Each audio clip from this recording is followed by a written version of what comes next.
We were talking about Gonzaga. Yes. That game. I mean, that was one of the best games I've ever watched of college basketball. Yep. I mean, just start to finish, close game throughout. UCLA really made you think that they were gonna pull off the upset, and Gonzaga proved that they're 31-0 for a reason. yeah. Jalen Suggs making a case to be a very high pick in this year's draft. They win tonight, and he had a good performance. I think him and Kate Cunningham are going to have a little I competition. mean, I'm not gonna lie to you. I never heard of this guy until. Jalen Suggs. So he was the number. He was like the number one. He's always recruit. been a top prospect, but like, prospect in football. Yeah, Yeah. Twitter blew up with that one. Was he yesterday. really? Like, oh, this kid was getting. Yeah. I didn't know that. You had to really make a tough decision. Yeah, he was getting recruited by Ohio State and I forget what else. Like 6'3" quarterback. I mean, it's That he's huge. I mean, he walked. Tony Gonzalez walked so Jalen Suggs could run. That's Yep. that's right. Yeah, I mean, that shot, first of all, the block was insane. That was not a foul. Let the kids play. And then the second of all, the shot. I mean, the back and forth of that game. The biggest lead of the game was 7 points. And I mean, I was so excited for that game to go to double overtime, but like Good, yeah. it not going to double overtime also was sick. Yeah, I mean that shot though was like, all right, it's okay not to go. Yeah, yeah, I was okay with it. But it's crazy. I just think this the best college basketball team we've ever seen. Team. Let's see if they can pull it out. If They- they pull it out, I would say Has yes. there ever been a team that won the championship going undefeated? So they would Yeah. be the 8th team in NCAA. Yeah. team. UCLA did it a Yeah. few times. Okay. Yeah.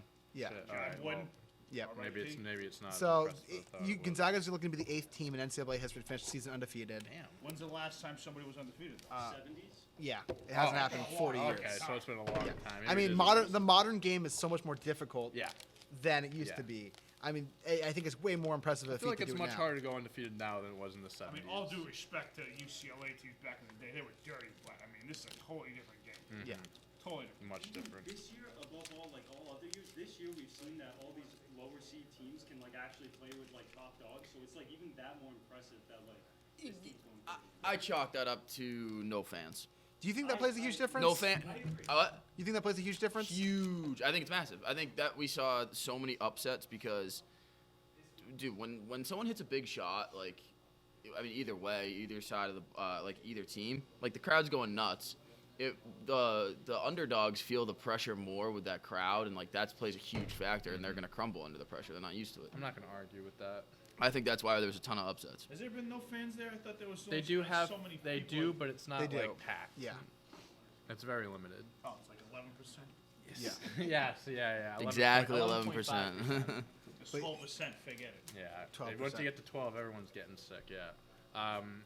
Yeah. I mean, I agree with that. I mean, looking at other sports too. I mean, with the NBA last year when they were in the bubble. I mean, I think there are teams that went off because there were no fans there. Yeah. I mean, the Suns went 8-0 in the bubble. Fans play such a factor. They like, do? That's, like, just noise in general. Mhm. Like, that's a huge factor of the game. It really is, especially for a lot of teams. Like they really rely on like fans as like being like the sixth man and stuff like Exactly, that. In any yeah. sport, but like a lot of teams do rely on that. Yeah.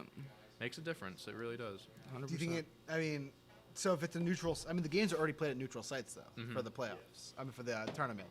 So generally speaking, I mean, if you're playing at a neutral site, you'll have equal amount of fans, hypothetically speaking. I think it's Hypothetical. I think it's more of just like riding the wave of like the crowd. Like you hit Yeah. a big shot, it's like you got all that momentum now, and then like the other teams, like they're really feeling the pressure if they have to hit a big shot to follow up. Yeah. Like it just, I don't know, it just adds There's just like adds more noise to the factor game. in general.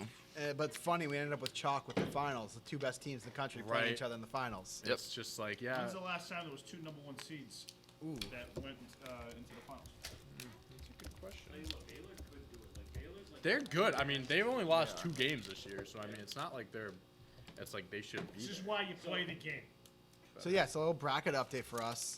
So it's pretty much decided at this point. Congratulations, Dante, on winning the bracket Thank pool. you. Money line. The money line. The money one. Out of everyone, I didn't win. Not everyone put in money, so in that Yeah, the entire money pool, one's I the one that didn't. counts. But the money one is the one that counts. So I No will. offense. I am proud to say that I won.